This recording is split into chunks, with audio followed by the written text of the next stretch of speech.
the end of your week every single week and you feel like you're behind, like you haven't done enough, you feel stressed and overwhelmed, it honestly probably isn't you. It's probably just the way that you're planning your week and structuring out how you're doing your to-do list every single week. Hello and welcome back to the Hot Mess Habits podcast. My name is Victoria Harder. I'm your host. I am a podcaster, content creator, photographer, mom, multi-passionate girly, type B, ADHD, all the things. And over here we talk a lot about realistic productivity and how to approach wellness and self-care and all the things in a way that is actually attainable for people that have busy and full lives. Today we are getting started and talking about how to actually plan your week. The key takeaway that I want for you to learn from this episode is that this is not to try to turn you into somebody that you're not. I'm not trying to take, I'm not trying to take this you as a type B girl and turn you into this type A perfectly planned out person, because I think that that is what we can fall into, and that is what often we will try to do, and that's what leads us down a road that does not work for us, is that we are trying to do things in a way that work really well for other people, but they don't work well for us. So today I want to talk about some strategies and some tools and some things to do and not to do that have worked really well for me as a type B ADHD girly who used to feel overwhelmed at the end of every single week. And I feel like I have a lot more structure and tools that I've learned. So we're going to just dive right in. And if you're someone who, the word planning, that is something that scares you or you don't like the sound of that, I just want to remind you that, studies show that planning legitimately lowers our anxiety levels, okay? So when we take the time to plan, the goal is not for it to be some rigid thing that we have to live our lives around and that it's not allowing us to be spontaneous or creative. Planning ahead is allowing ourselves to have more space for that creativity, have more space for spontaneity, to know what are the things that are top priorities and what are the things that aren't priorities, okay? So that's just my encouragement to you if you're someone who you feel like you've never really been able to plan, or your plans always either feel too rigid or they don't work for you. I just hope that you can take something away from this episode, and I think there'll be something in here for you, okay? We're going to start off strong with what not to do, because for me, that's helpful. Sometimes I feel like people can start with the what to do and I'm already lost. So we're going to talk about what not to do. And if you're doing any of these things, it's not in a way that's like of shame or guilt, but it's just more so like these are the areas that you might already be struggling in. And we're going to talk about why we shouldn't do these things and what we're going to do instead. So the first thing, like I've already mentioned, is working off a massive to-do list. So if your version of planning, which this used to be my version of planning for a very long time, was just writing down all the things that I needed to do in every single area of my life in one massive to-do list. Sometimes I would take the time and like organize this into categories, but more often than not, this was just like basically a 100-item to-do list. And that would be kind of how I structured my work week. I do want to mention that for work right now, I am self-employed as a photographer and a content creator. And I also work for a marketing agency, and I'm also a mom. So those are kind of like the three areas of my life that when I'm talking about these things, this is going to be what I'm referring to. So some of this I'm referring to like me having to structure my week as a self-employed photographer girly, me having to structure my week in terms of my work tasks, and then also my family mom life. So those are the little, just a tidbit for you so that you have a little bit of context as to what I'm working on. So I would write down a massive to-do list of like, okay, this is all the photography editing that I need to do. These are the like posts and podcast episodes that I need to get up. These are the things that I need to make for our family for dinner this week. So I'd have like tasks in all of those areas. And then I would have like random tasks like, oh, I need to like renew my credit card. Oh, I need to, I should take some new brand photos. Oh, I should. And I would just put all these things in one to-do list. And then I would also, of course, have my like task from a marketing agency, and everything would just kind of be like thrown in a list. And let me just tell you, there's always going to be more things to do. That is the reality of where we are at in life. We are all, we're not kids anymore. We all have real life responsibilities these days. So that means that when we are working off of a to-do list, we are never, ever going to get to the end of the to-do list and have all the things checked off. Okay. There's always going to be more to do. And so looking at this to-do list, and if this is the only way that you're structuring your life, you're never going to get that sense of accomplishment, of feeling done. You're never going to feel that dopamine, if you're an ADHD girly, that's what your brain is seeking, is that dopamine. So we need to think about this type of list as not what our plan is. This is no longer our plan. Our to-do list is not our plan. Our to-do list is more of a like brain dump. It's helping us be accountable and keep track of things, but this is more of a brain dump rather than a weekly plan, okay? The next thing, which this one is a hard one to, this is a hard pill to swallow, okay? We cannot rely on motivation, okay? That is the bottom line. And unfortunately, if you are someone that struggles with dopamine and ADHD and all these things, that can be something that is difficult for you. And I get that.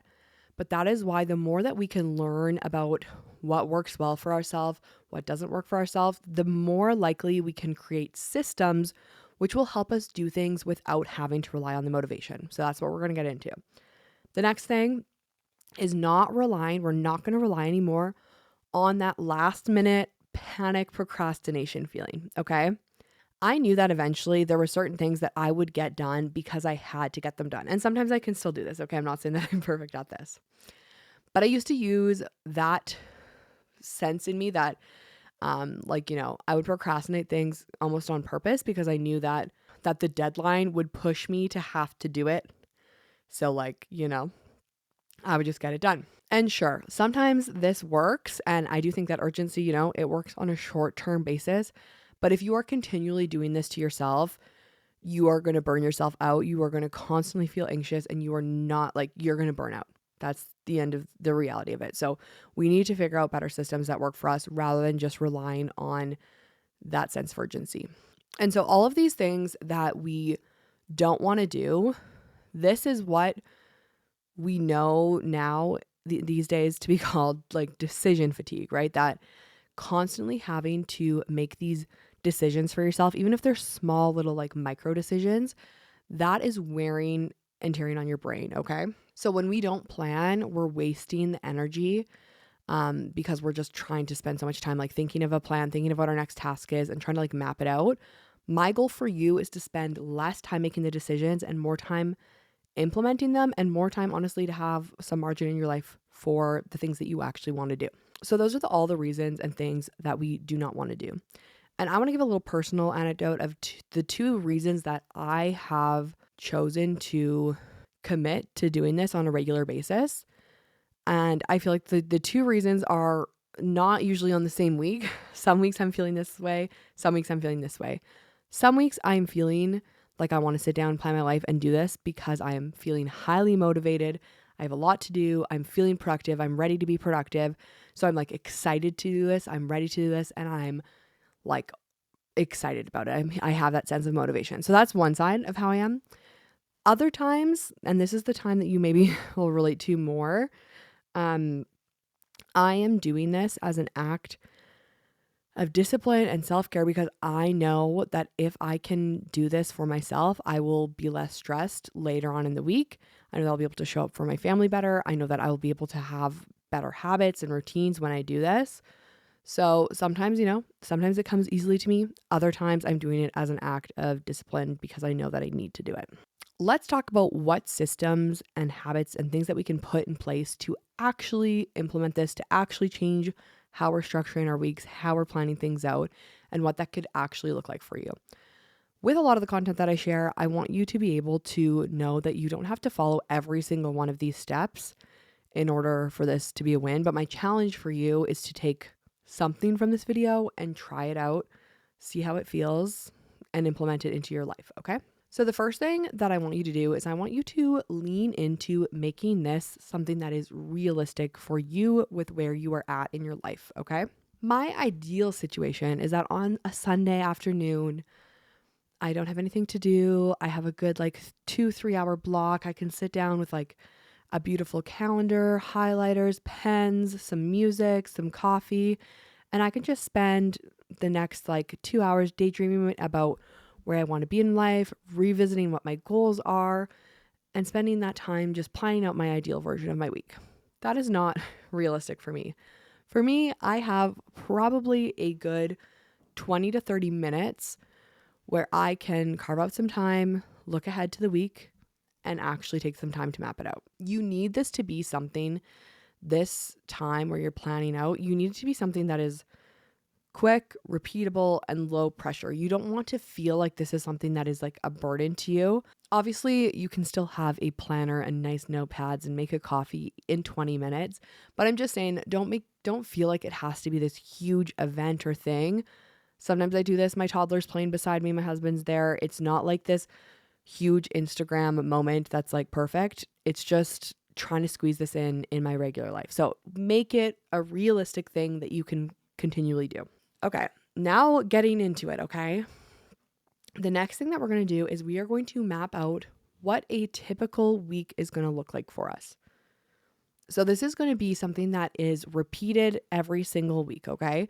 So what mine looks like, I have mine laid out on my Google Calendar, and it is like reoccurring events that happen every week, and I can look ahead at it, and that's kind of like my bare bones for the week.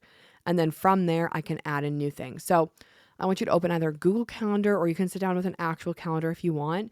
And I want you to start with your non-negotiables. So these are things that like you cannot change. So work, school, family are like the main things. So for me, for my non-negotiables, I'm putting in obviously like my work tasks.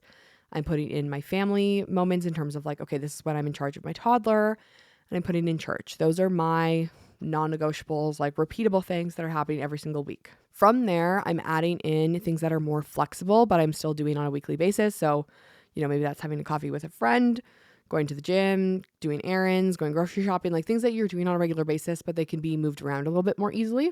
And then I want you to take a step back, look at this and see kind of like what your calendar is looking like. Like, is it too full and you need to be removing some of your commitments? Like maybe you are doing something every single night and you're realizing like, oh, I actually don't have any time to just like stay at home and read my Kindle and have a night off. If it's too empty and literally the only thing that you are doing is school, maybe you need to add in a little bit more intention. You need to add in some social time. You need to add in some creative space. You need to add something in. But I feel like doing this is a really good way to get started in terms of like, okay, what are my weeks looking like? Evaluating like, are my weeks too full? Are my weeks too empty? Where am I at? Sometimes when I get in my head a lot, I can overcompensate or like think that I'm doing more than I actually am.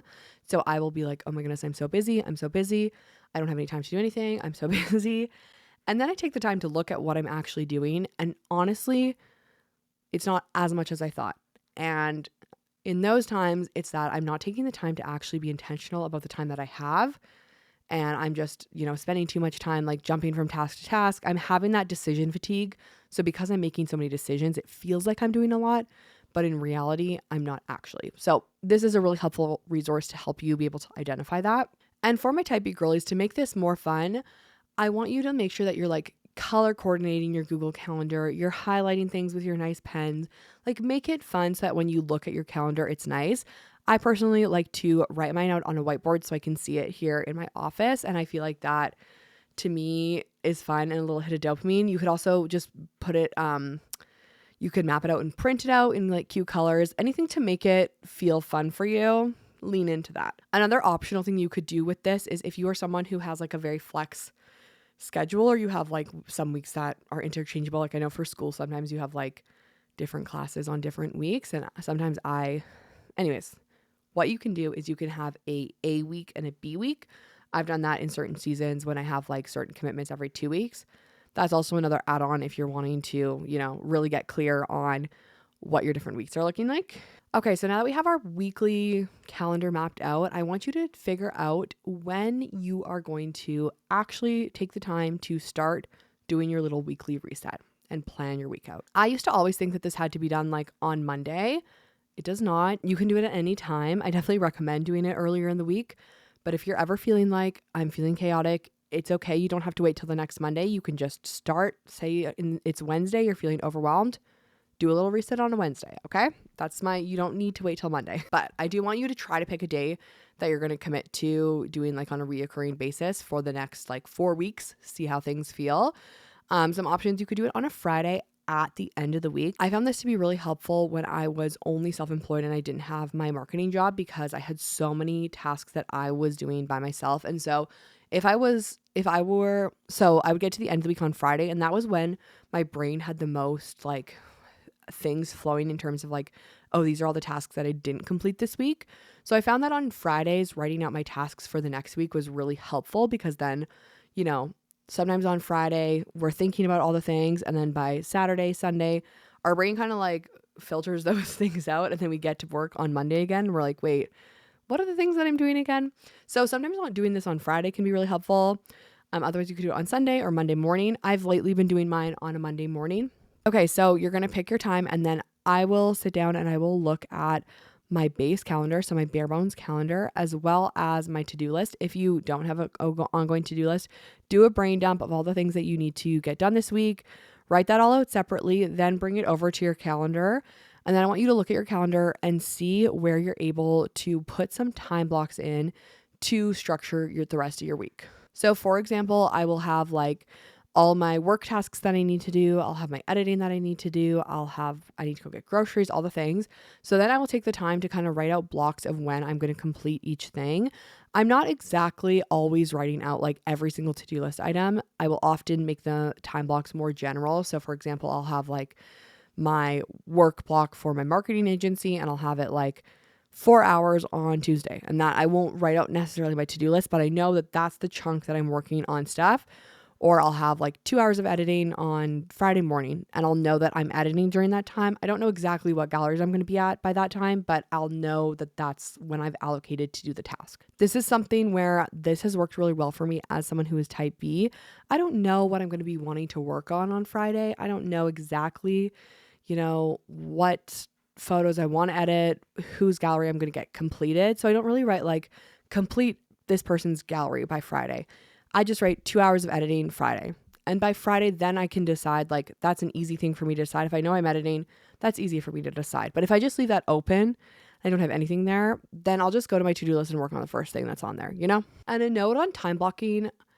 Time blocking has been so effective for me as someone who is multi-passionate, because I know that when I jump from task to task, it is not good for my brain. I'm the least productive when I'm like jumping from task to task and from like the different sides of my brain and everything. So I do strongly encourage, if you have not experimented with time blocking, highly recommend. It has saved my productivity so much over the last few years. Once you have this plan in place, look at it, set timers if you need to be reminded of when to switch tasks, use it as a framework for your week, but also remember, the whole point of this is for us to be able to be flexible and make a plan for ourselves. So if you get to, say you get to I'm using this Friday editing as example. Say you get to Friday and you're supposed to be editing, but you really are behind on some other like school task or work task. It is okay to move, like you're going to move that editing time block. Maybe you're going to move that editing time block to Monday. Maybe you're going to move it to Saturday. You're going to be like, you know what? I need to get this done. So I'm going to move this time block to Saturday. I have all day free on Saturday, so it's fine. It's okay to be flexible and to move things around. Don't feel like it's the end of the world if you have to change and adjust things. I think that is where we can really go wrong, is when we start to spiral, when things get out of our control and things like, we make this plan and then it doesn't go perfectly. We need to learn to be able to be flexible and have that kind of open-handedness to our week. If you are in a place where you are like, that all sounded very, nice, but way too overwhelming for where I'm at. I'm in a season where I have low energy. I'm postpartum. I have way too much going on. I don't have time to like even open a calendar, make a to-do list. I'm not in that place. I'm low energy and need something a little bit more attainable. This is for you. If you're doing all the other things, this can be a bonus for you. If you can't do the other things, this can be the thing that you do, okay? At the beginning of the week, or whatever day of the week that it is, and you're feeling like you're like, I need a little plan and intention in my life, what I want to encourage you to do, go on Pinterest, scroll for a little bit, and save 4 to 6, either 4 or 6 photos of the intention and the vibes that you want for the week ahead, okay? Think of like, how do you want this week to feel? What do you want it to look like? Maybe you want it to be calm, you want to be focused, you want to focus on your kids. Save photos that remind you of those things. Maybe save one quote in there if you are into quotes. Save them all to your phone. Go to the Instagram app, go on stories, and where it says layout, where you can like upload photos, and then either upload your 4 or 6 photos and save that as your little mood board for the week. Set it as your phone paper, as your phone wallpaper, and let that just be a little reminder of the intention that you want for the week. This is such a small win and easy thing to do, but if you are someone, especially if if you're someone where you're feeling really overwhelmed and you're feeling like you don't have the energy to do all the things that you want to do, this can be a really nice way to just like set a little bit of intention, behind what you're doing and not feel like the week is just happening to you. And honestly, this takes 5 minutes. Like you can do this in under 5 minutes, set a timer and do it. That is how I personally approach planning my week out. If you guys are interested in talking about how to take this a step further and talking about, okay, we planned our week out. Now, how do we plan each individual day out? We can talk about that in a different episode, but I want you guys to just start. And my challenge for you this week is to just spend 5 to 15 minutes and plan out your next week. I want you to see how it feels. I want you to experiment with maybe making a little bare bones schedule of the week, seeing what that looks like, having a look at your to-do list, having a look at your commitments, see how things are going, and just do a really good check-in with okay, how are things going? And also, if I take the time to plan, if I take the time to just check in and spend that 15 minutes, can I feel the difference? That's my encouragement for you this week. Okay, rapid fire. We're going to talk through the takeaways from this episode, okay? I don't want you to work off a giant to-do list. I want you to take the time to actually plan. I want you to map your week out on a weekly basis. Make it a moment, make it a routine, whatever you need to do to make it fun for yourself, but I want you to commit to doing it on a weekly basis for 4 weeks. I want you to implement time blocking with your to-do list rather than, again, working off that giant to-do list. I want you to be okay with flexibility and having to move things around. And I also want you to set the tone with a beautiful, cute mood board. And again, this is not to make you into a different person. I don't want you to have to feel like you have to become this type A, perfect, put together person. You can still be a hot mess, ADHD, type B girly, but still have a plan. We can still be productive even if we are not naturally the most organized people in the world, okay? And if you are in a season where you feel like you can't show up the way that you want to, you feel overwhelmed, you have just too many responsibilities where genuinely this feels overwhelming to you, trust me, I've been there. I've just come out of a season like that. Give yourself so much grace. There will be other seasons when you can show up and be productive and be the girl that you want to be. And it's okay that right now you need to take a little breather, okay? Trust me, I've been there. That's why I had to take a little break this summer, but we're back and here we are. The season happened. We're out of it. And here we are. Thank you, girls, so much for listening. I hope that you have a wonderful week. Let me know if you take some time this week to plan your week out. You know I will be. I sat down and planned my week out this morning, so I'm feeling good. And I hope that you all have a wonderful week. We'll chat with you guys next week. Bye.